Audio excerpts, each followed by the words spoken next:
The first Minecraft update of 2023 has officially just dropped. It is of course a beta or snapshot update for Minecraft Java, the first snapshot we've seen in over 2 months actually, and so you might assume it has a bunch of new 1.20 features, but you would assume wrong. This is a 1.19.4 snapshot, but that doesn't mean it doesn't include some new features. It does have this weird ability to stack mobs, it does have some new commands, it does have a bug fix for one of the most annoying bugs that's existed for over a decade at this point, and it also has a parity change that is probably liked by 99% of Java players, but not so much by Bedrock ones. This is a really weird update, but let me give you a guide into the Java-only first release of the year, because there was going to be a Bedrock one. It was assumed today for 1.19.70, also known as 1.20 over on Bedrock. However, we haven't heard anything since that, and so maybe that's tomorrow. But for today, let's find out about the Java edition, and let me show you something quite cool, because right now you can see I'm using my mouse on the menu screen. Wow, isn't that interesting? This is how you have to play Minecraft Java. There are no other control inputs. But what if I told you that if you wanted to, you could actually, what did I just do? Apparently I entered the credits. Well, if you want to, you can use the arrow keys and the enter key to actually go places instead. So that means that we can go to single player just using the enter key. Then we can scroll down here. Oh, do I have to scroll all the way down to the bottom of the list to get to, okay, no, you can press tab to get down. I can create a new world, and I can create a whole new world without ever using my mouse. I don't like mice. I mean, actually, wait, I guess if I'm Toy Cat, I like mice, but I eat them all, and it's really bad for my digestion. So instead, what I do is I use my keyboard exclusively, and isn't that great? So yeah, keyboard exclusive controls is a really small start to this, but another thing they've done to the controls once you get into a world, or rather, it's something you would notice if you were playing Minecraft for the first time, because the default way that jumping works has been changed forever. So auto jump is a feature that has been turned on for a very long time. It was quite controversial when it was released, but it came out with 1.9, so there were bigger controversies in that update people were worried about, and it was turned on by default for even Java edition players, which many felt was ridiculous because keyboard and mouse players have no qualms in just pressing the spacebar. The only reason it was seen as being added was to help promote some form of, you know, like a semblance of cross-platformness between the Bedrock, or rather the Pocket Edition back then, and the Java edition of the game. This was a very weird feature, but it's something that is stuck in the game from 1.9 all the way until 1.19. This does have implications for parity, however, because if you go into Minecraft Bedrock Edition, even right now, even when you use a keyboard and mouse on your phone, which, let's be honest, very few people do, but if you do decide to do that, then you'll have auto jump turned on by default. This is one of those weird differences where I guess you should just expect when you're playing Bedrock, you have a slightly different feature set. It's not, I guess, inherently different, but it is a cool potential sign, if they don't add this in the next few betas or snapshots, that they are intending to make more parity features choosable. It is a choice to turn on auto jump for Java edition, a choice that, let's be honest, most players don't choose. The only real reason to do it is because you climb stairs faster. If you've never seen that before, by the way, let me show you right now. So this is the speed you go up with auto jump, whereas if we go into the settings, again, by default now, no longer will this be turned on, and in fact, most of you watching this, if you play Java, will not ever turn that feature on. However, this is the speed of going upstairs without it. If I play those clips back side by side, then you'll see that, wow, it's a non-negligible difference, and so auto jump does have some benefits to leave on. It's really annoying, and it leaves you feeling like you're dying or something wrong has happened. And so, yeah, personally, I turn it on and off. Mostly I leave it off unless I'm doing a lot of uphill climbing, but the only time you do a lot of uphill climbing that's annoying is when you're going in and out of a mine, and if you really find it that annoying, you make a ladder or a water fountain or anything else to get in there instead, as indeed I mostly do. So, yeah, the only reason to really leave it on is to have that little advantage of going upstairs faster, which might be an advantage in PvP. However, if you're a PvP person, you might care about the way that damage works. So you might know about something called like screen tilt. Do you see that? The way my screen tilted when I took damage? This is something which used to work in Minecraft by having each side of damage actually show you which side you took the damage for by tilting in that direction. However, when they introduced, it never worked in multiplayer for some reason, and when they combined multiplayer and single player into the same game for the ease of updating it, they actually fixed it so that the gameplay was always broken like it was a multiplayer,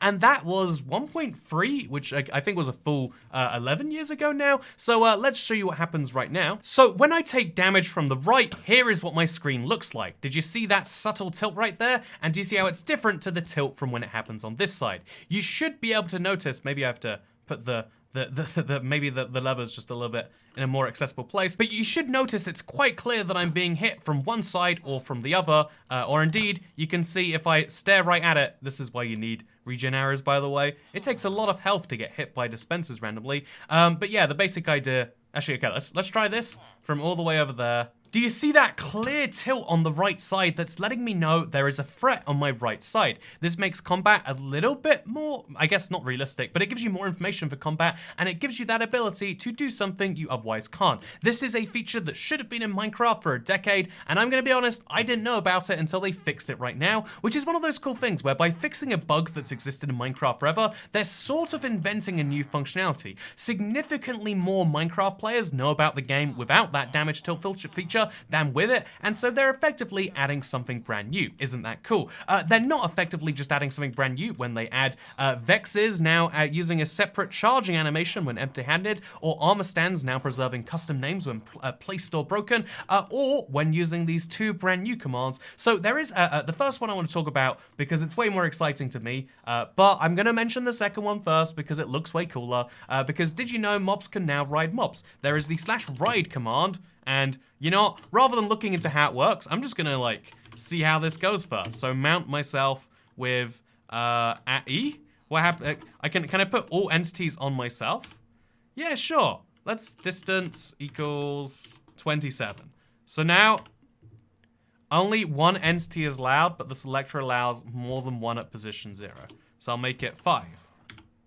Okay, I have no idea what that means. So I'm just gonna, I'll go a bit more reasonable then. Rather than having all entities in the area, I'll just do at random entity. Yeah, and I don't think I need anything in there. Players can't be ridden. Oh, so it has to, okay, so I'll put a random entity and a random entity. A random entity and a, okay, at R is a random player, not a random entity. Today I learned. Okay, so I'll put myself onto a horse? What? How do I... Okay, you know, I have no idea. How do you name a horse? Okay, I have no intuitive understanding of this whatsoever. I tried my best. But there is a way to let you mount mobs. I have no idea how you clarify what mob the vehicle should be. I mean, can I type in boat? No, there's no entity boat found. But if I type in like a horse, it doesn't know which horse I'm talking about.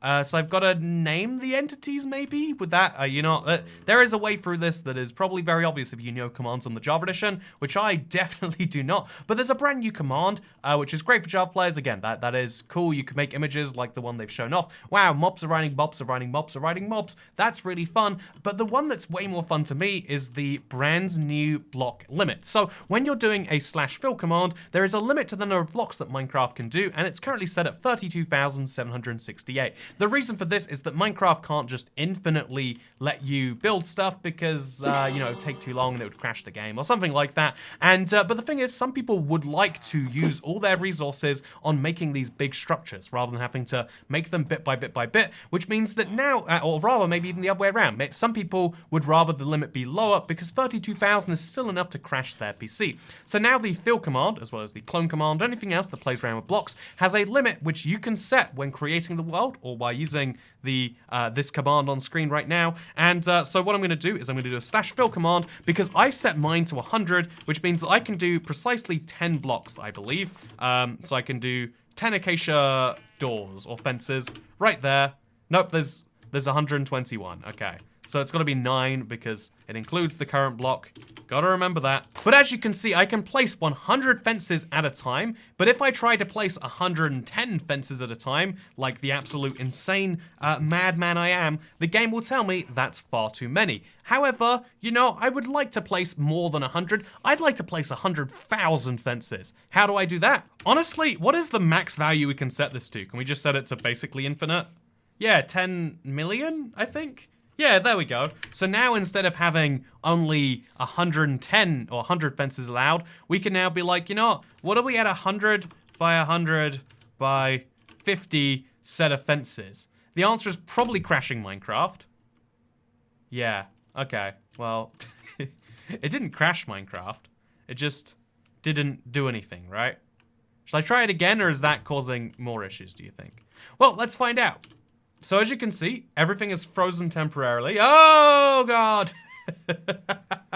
So this is why they don't let you do it by default. However, oh my god, we've just placed 500,000 blocks with one command. It doesn't look like very many because, oh yeah, look at that, by the way, with the hot. Oh, this is trippy to look through the inside of this, like at an angle. Whoa, that's crazy. But yeah, the fact is you can now place far more blocks at a time if you really want to. Do you really want to? That's the okay. I'm gonna have to protect myself from the creeper with emergency fences.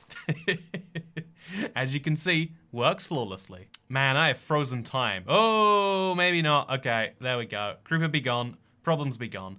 And so yeah, being able to place over 500,000 blocks or you know, honestly, having as many blocks as your PC can handle is a very, very fun thing. Obviously, Minecraft itself is going to limit you to what you can do at some point, and looking at that many blocks seems to give me some issues when there are fences. But I do really like the I like the idea behind this command. And between this and the auto jump thing, I wonder if parity really ever is a goal, because one of the coolest commands that I absolutely love it is placing structure, right? Is it just place? Yeah, you can place structures down in Java wherever you want. Do you want to have a desert pyramid right here? There you go. There's a desert pyramid, also known as a desert temple. But I love that the game just, like, there's so many cool commands that are on Java that aren't on Bedrock. There are so, you know, which would be useful for map making, by the way, or for playing around by yourself. Although there are a few features which are on Bedrock and not Java, or which are better on Bedrock than Java, it seems as though whenever something's like weird and wrong that way around, they're like, oh yeah, let's patch that out. Let's remove that from Bedrock.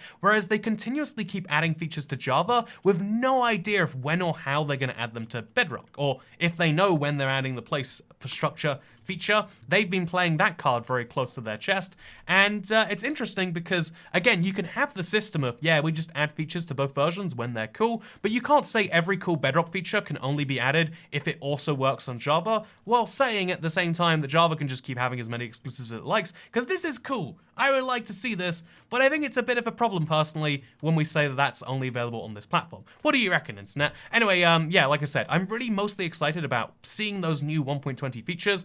We do know they're coming, even if not in this snapshot. I imagine that 1.19.70 beta is probably working on the same. We've seen all the bug fixes we probably are going to see on Bedrock. I shouldn't say that too early, but it's likely. And so, yeah, we've got 2 months of development time. Probably, you know, it's not all been spent in development. Like, obviously, there's like at least a couple of weeks of that minimum that are pure Christmas time where no one's really getting anything done. However, you can imagine that we're going to be seeing a lot of the things they've been working on sometime soon. Will that be tomorrow's beta? I wouldn't necessarily say definitely. Will there even be a beta tomorrow? I'm not 100% sure, but I will say that there are some cool things happening on Java, and I'm sorry for looking at them too much. I know that ruins the video. And speaking of things that ruin the video, my favorite thing is when YouTubers ask for you to subscribe. And so I'm going to tell you to do that because it's my favorite part of every YouTube video. But no, more seriously, I will say that this is going to be a good year for Minecraft updates because it has to be. I mean, I feel like there's been a certain, like, repetitiveness a lot of people have noticed in the way Minecraft is played. Have you noticed how every Minecraft series server has, like, you know, done the same thing over and over again? You know, there's an interesting thing there that is being spotted by the general viewing audience. Maybe that's something that their intention is to go through this year, or maybe it's not. I don't know for sure. I just know that this big acacia cube looks cool, and I want to make things like it on Bedrock, damn it. So thank you for watching. I hope you all enjoyed, because I'll see you probably tomorrow. Well, I mean, definitely tomorrow. Also, by the way, look, I'm back in the UK. Is there any proof of that, actually? You know, this could be a really cleverly simulated green screen.